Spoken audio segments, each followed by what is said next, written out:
Hello. Good morning, good afternoon, good evening, wherever you might be. We're welcome once more to another session. This time we'll be doing configuring Kubernetes engine networking. Um, my name is George. I'm part of the mentor on the GATS program 2020. Um, so we'll quickly look through this, go through this quick lab session, and the lab should take about an hour. And in the lab, the overview in this lab, we will create a private cluster, add an authorized network for API access to it, and then configure a network policy for pod security. Okay, objectives of the lab include create and test a private cluster, configure a cluster for authorized network master access, configure a cluster network policy. Policies, as we know, are used to restrict access, communication between the pods within a cluster, and of course, um, helps to improve security generally, in addition to other security features that might be available. Okay, so as usual, we're advised to use an incognito window. Um, we'll click this button, the start button here when we want to begin. And of course, we'll be presented with these credentials, which we should use to sign in. Don't use your own or any other Gmail account that you have. If you do, you'll most likely incur charges because that account isn't authorized to access the resources that are made available for this session. Of course, at the end of the lab, you will click end, end lab. It will appear here in place of the start lab.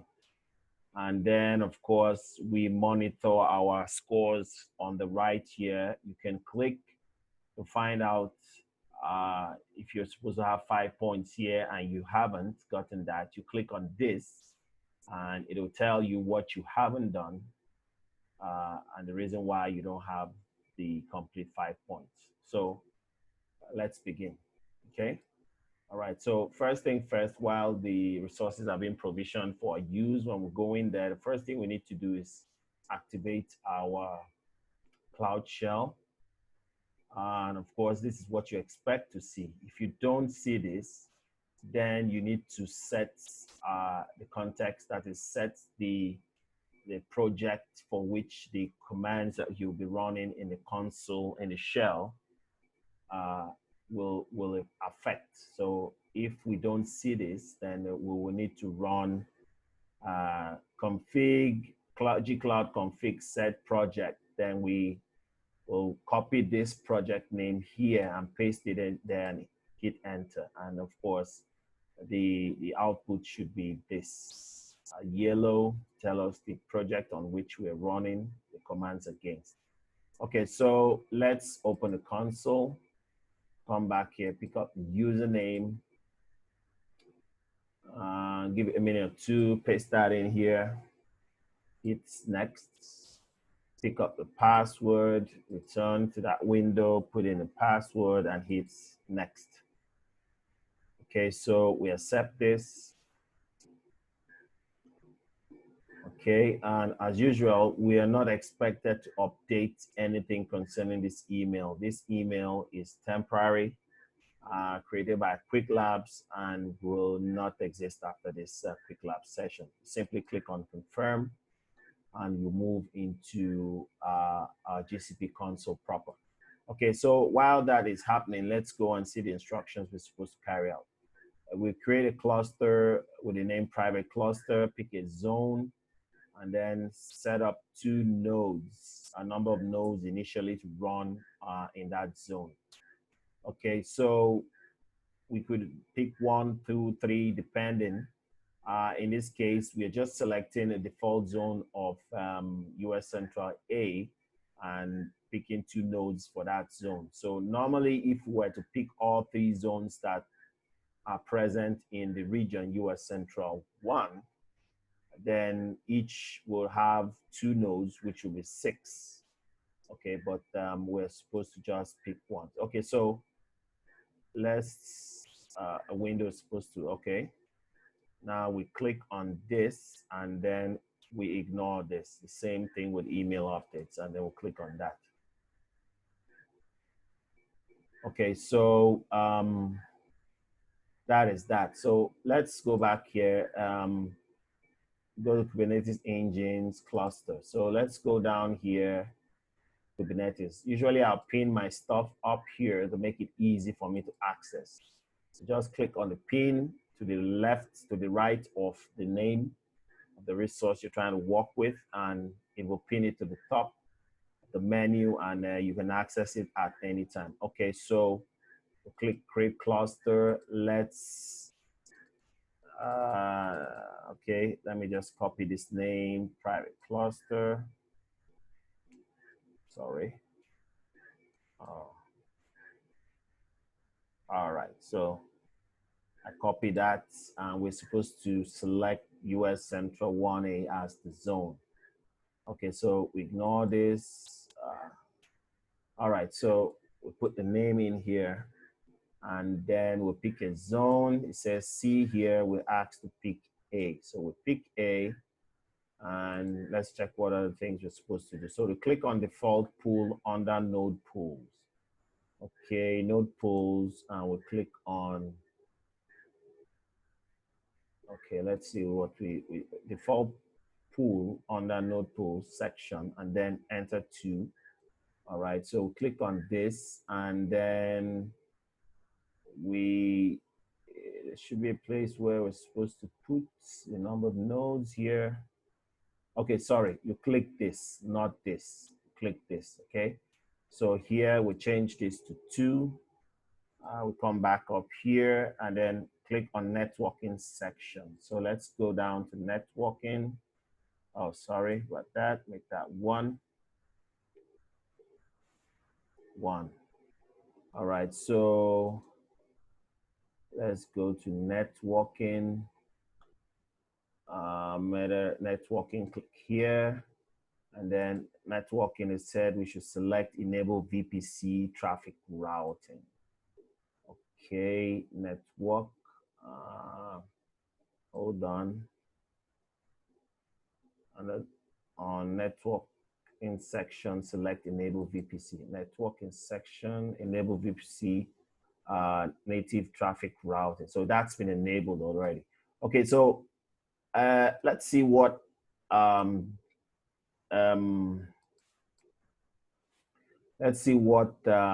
this actually means. Says this feature uses alias IP and provides a more secure and native integration with Google Cloud Platform services. Okay, so I took the time to Google. Normally, my advice anyway, if you see any term that you don't really understand, it's best you Google it, spend a few minutes, perhaps after the lab, so that your time doesn't run out. But if it does run out, then you don't need to worry because you can run the lab again. Okay, so let's see what this is all about. Creating a VPC native cluster. GKE clusters can be distinguished according to the way they route traffic from one port to another. A cluster that uses alias IP ranges is called a VPC native cluster.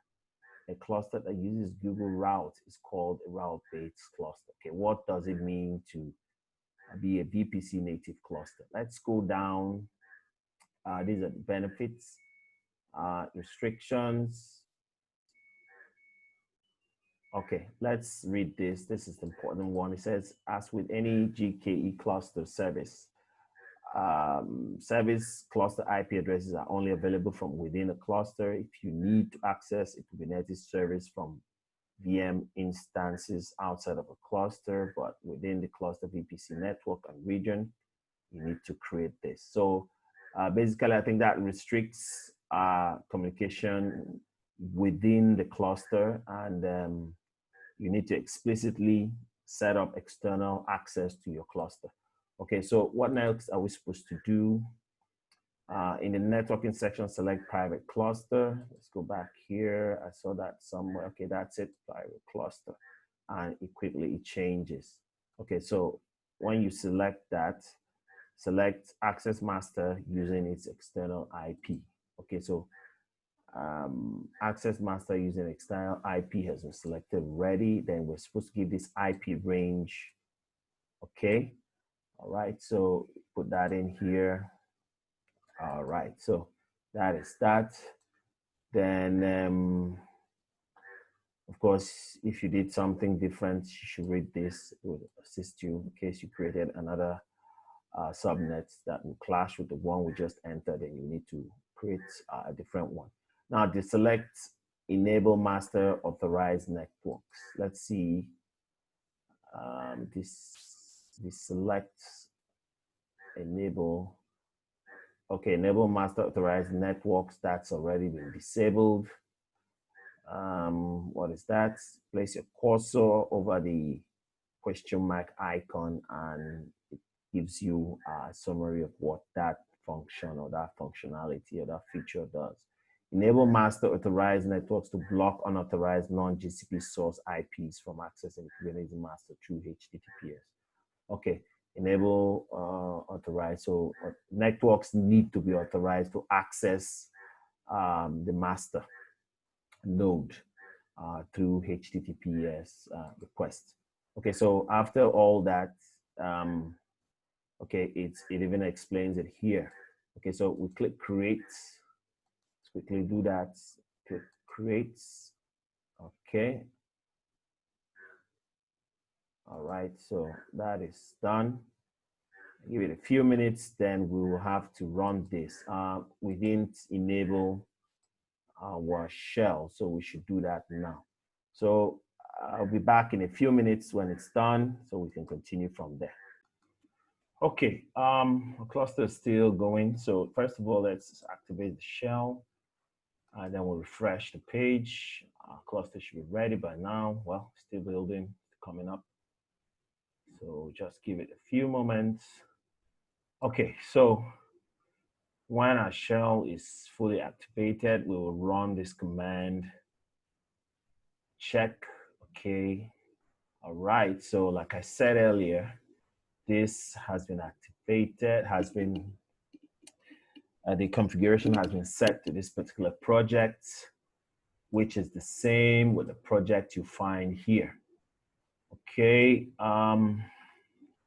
let's give our cluster a few minutes. I'll be back when the cluster is fully functional and provisioned. Okay, our cluster is ready and we're ready to work. All right, so we're supposed to run this command to describe our current cluster and find out some things about it, information, IP address, the name, namespace, and all that. Okay, so let's paste this in here and hit that. Okay, so let me take this up a bit. And of course, a lot of information about clusters. Okay, several things we need to check out. Let's look this. Let's look for private endpoints and internal IP address. Nodes use this internal IP to communicate with the master. Public endpoints and external IP address. External services and administrators can use the external IP address to communicate with the cluster. Okay, so that was set up when we selected an option where we were asked to set up an external access to our master. So let's see if we can find those values in here. Okay, so let's look for endpoints. Let's see if we can find them here. Okay, right. Okay, so that's the first one. That's an external IP. Okay, all right. So that's first endpoint. See if you can find the other one.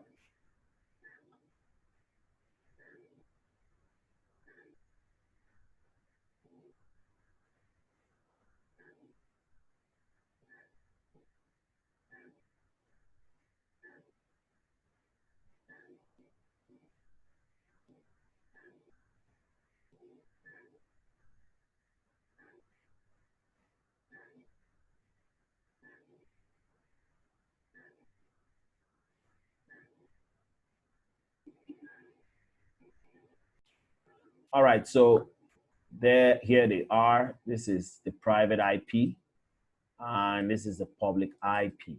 Okay, let me see if it's the same with the first one I spotted. Okay, and then 36. Let's see. Okay, this is 66.107.66. And this is 107.66. It's the same. Okay, so the private endpoint and the public endpoint are there. Okay, so you have several options to lock down your cluster to varying degrees. First of them is the whole cluster can have external access. The whole cluster can be private. The nodes can be private while the cluster master is public. And you can limit which external networks are authorized to access the cluster master. Without public IP addresses, code running on the nodes can access public internet unless you configure a NAT gateway such as a cloud NAT. You might use private clusters to provide services such as internal APIs, that are meant only to be accessed by resources inside your network. For example, the resources might be private tools that only your company uses, or they might be back-end services accessed by your front-end services. And perhaps only those front-end services are accessed directly by external customers or users. In such cases, private clusters are a good way to reduce the surface area of attack for your application. All right, so task 2, add an authorized network for cluster master access. Okay, after cluster creation, you might want to issue commands to your cluster from outside GCP. For example, you might decide that only your corporate network should issue commands to your cluster master. Unfortunately, you didn't specify the authorized network on cluster creation. Okay, so let's go back to the clusters. Okay, let me bring this and let me close this. All right, so let's go back to your cluster and click on it, I believe, right? And then click edit. Okay. All right, so let's edit this and what is expected. In the master authorized networks drop-down list, select enabled. Click add authorized network. Okay, so in the authorized master, where is that feature? Okay, authorized master network.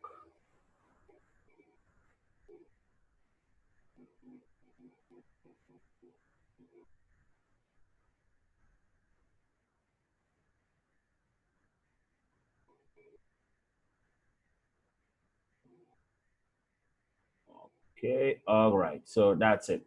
Let's enable that. All right, and then what else? Click add authorized network. Okay, so we need to add the name of the network. I believe is corporate, with a capital C. Make sure it's a capital C, or you might not get the full marks for this task, for this lab, or for that particular step. Okay, so we enter a subnet range with a network mask of 24. Okay, that is done. And then we'll click done,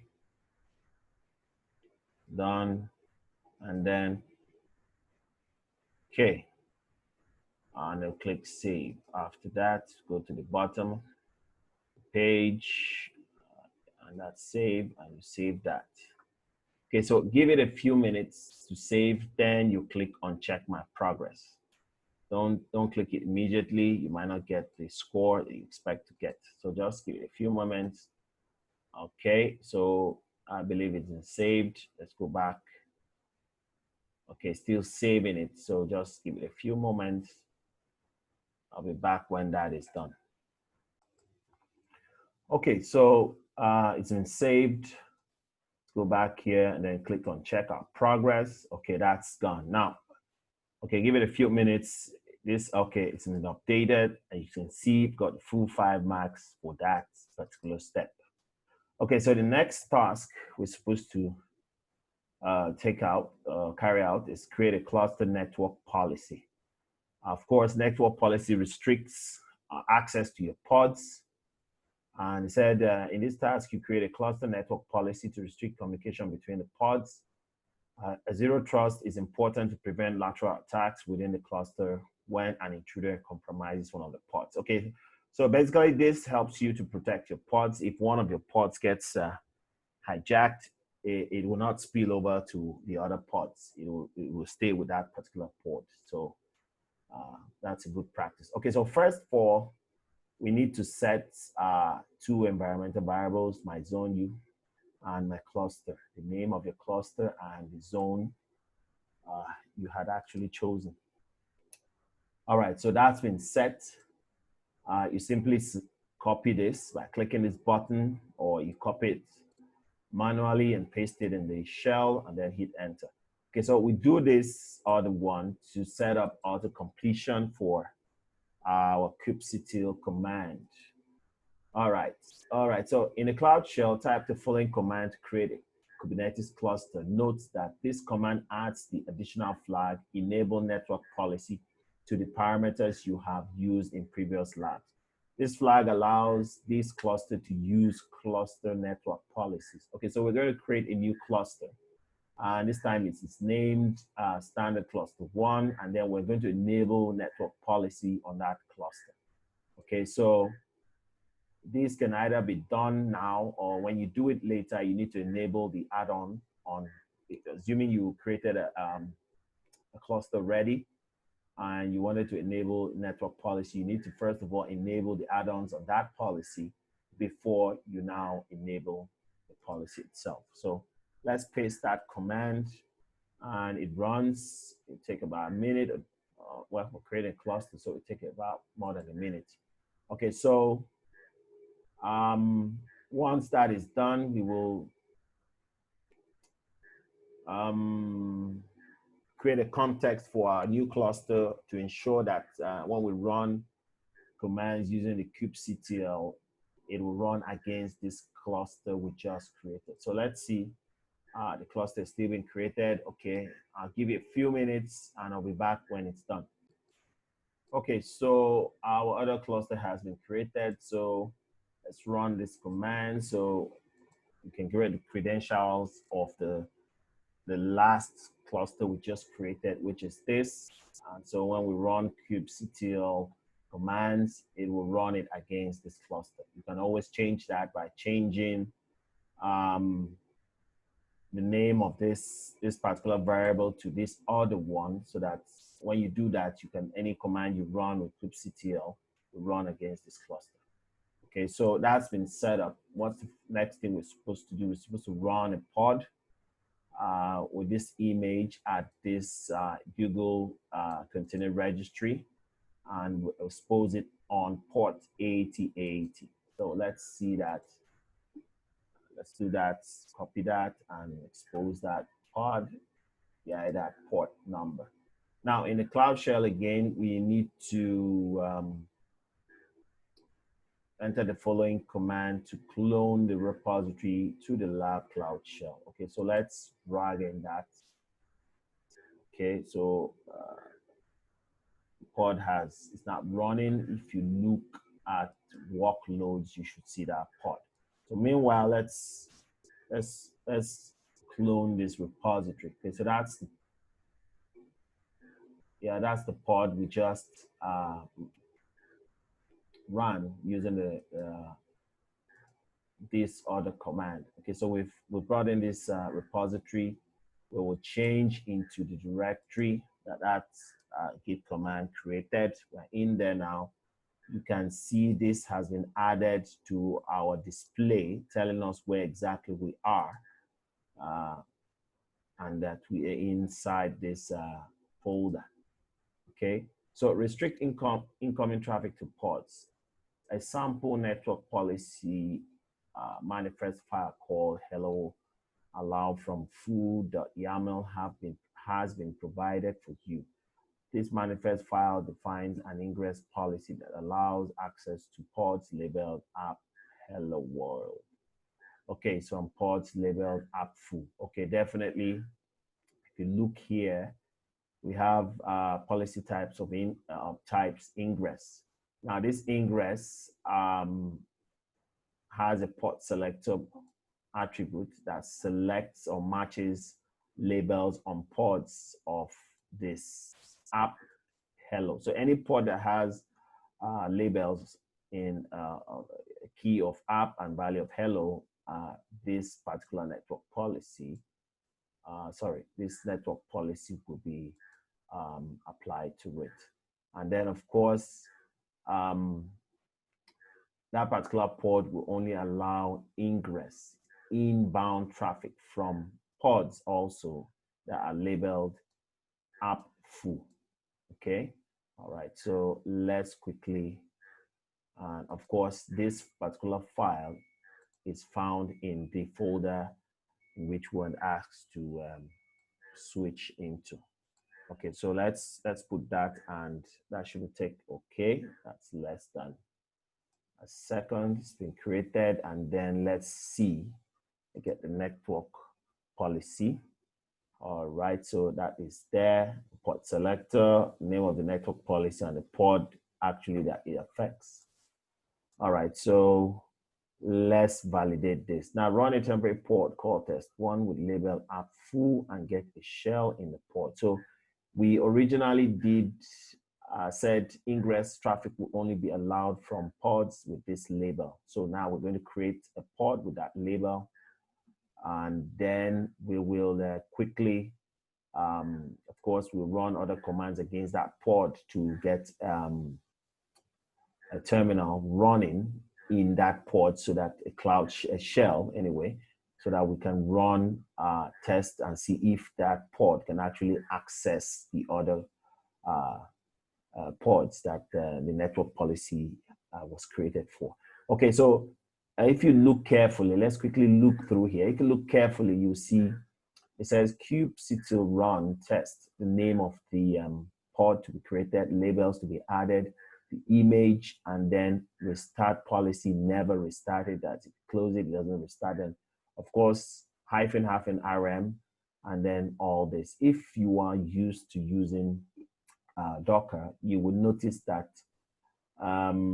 this is similar to Docker command where we run docker executes -it, and then of course the name of the container against which we want to run, and then the command we actually want to run.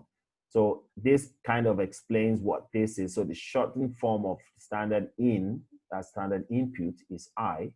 So you could change, you could replace this with just -i, and you could replace -tty with just -t. And then of course label can be replaced with this. So this explains what this command is doing. So let's quickly create that one.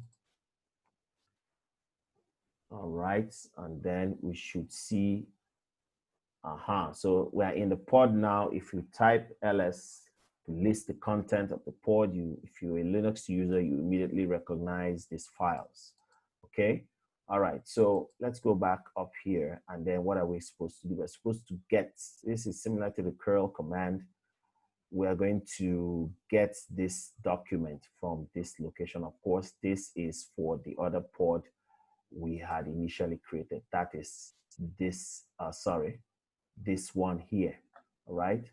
So let's do that. Let's run that, and it goes, it returns hostname hello world. So it was successful, because the network policy says that particular port having this label should be able to access this other port that has the label app, if I'm not mistaken, it's quickly app hello world. Okay, so let us, okay, that's the result. And then now click exit, not click exit, type exit to get out of the shell in that pod.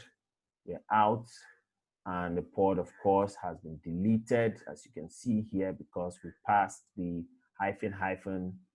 -rm option to this command, and so it creates a temporary pod and quickly deletes it after we have done what we are supposed to do.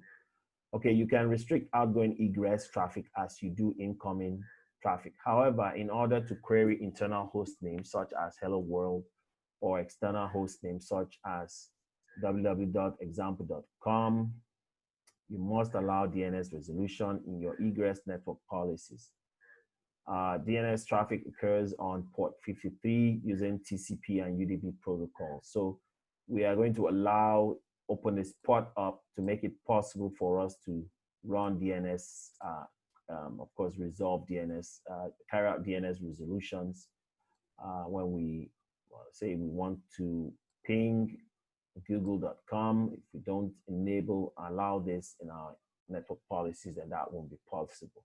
Okay, so this is our example file showing us what is going to happen. So this, of course, is a kind network policy.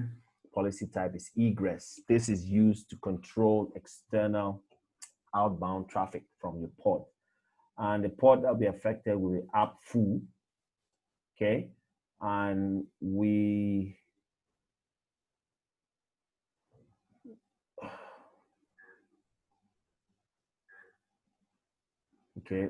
be app full, and we're going to allow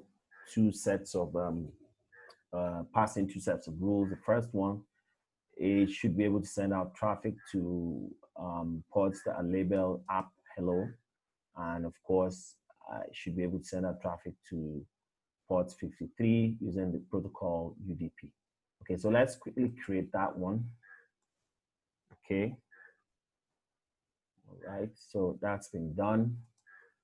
And then let's get the network policies that are available. And of course, we have two of them. The last one we did and the one we did 5 minutes ago. All right, so that is that. Now validate the egress policy. We're going to deploy a new web application called this and expose it internally in the cluster. Okay, so we're going to create, we're going to run another pod called Hello Web 2. Okay, and the label on it would be, it's going to be app hello 2. Okay, so app hello 2. All right, let's quickly create that one. All right, that's been created. And then run a temporary pod with the label this and get a shell prompt inside it. Okay, so of course we're testing. That will happen just like the last time, and we're there. Once you see this hash symbol, that tells you you are inside the shell and running it as an administrator. Okay, so let's quickly do the same thing we did last time. And of course, the rule egress says we should be able to hit from here to be able to carry out DNS resolutions. And of course, in this case, we want to hit this other spot. So let's do this one. All right, so, all right, hello world, it goes round. Okay, so verify the port and verify that the port cannot establish connection to this other one. Okay, let's see what happens when we try to hit that last port we just created. Okay, it timed out. Okay, so access is not allowed based on the rule we had set previously. Okay, let's look quickly. Let's come here. Kind of establish. Okay, we're trying to hit example.com. Okay, sorry, we can do that. Okay, so this is it. No, I don't think that's it. Okay, so we're trying to hit this particular one, and the pod, of course, hasn't been given a permission, hasn't been given a network policy, hasn't been stated or enabled on this particular pod with this your HTTP address to allow access from the temporary pod we created here. Okay, so when you do that, of course, like we did before, it fails, it times out. Okay, So verify that the port cannot establish connections to external websites such as this. Of course, no network policy was associated with this temporary port, so it shouldn't be able to hit anywhere, and it timed out also. Okay, so we quickly check our progress by clicking here, and of course we are successful, and you give it a few minutes and it changes to 10. So when you click, you see you have completed all, and so everything is in order. So click this, it goes back. So that was a quick run through on how to set up Kubernetes and configure networking using network policies. So after all this, getting your full scores. If you don't get your full scores, you can quickly look through what you did wrong, the steps you missed. If you did all and it still didn't give you your full score, you can restart the lab and do it once more. It won't count against you. It's meant for practice and not for actual scoring. Okay, so but you need to complete them, because in phase 2, you're expected to have completed all your labs. All right, so we end the lab by clicking. Of course, you could click here and then leave, come back here, click here, and then end the lab. And of course, you can leave a rating, and that's that. Thank you for watching. If you felt this video did justice to your understanding of Kubernetes engine networking, please click simply kindly leave a like, and check out my other videos too. Thank you.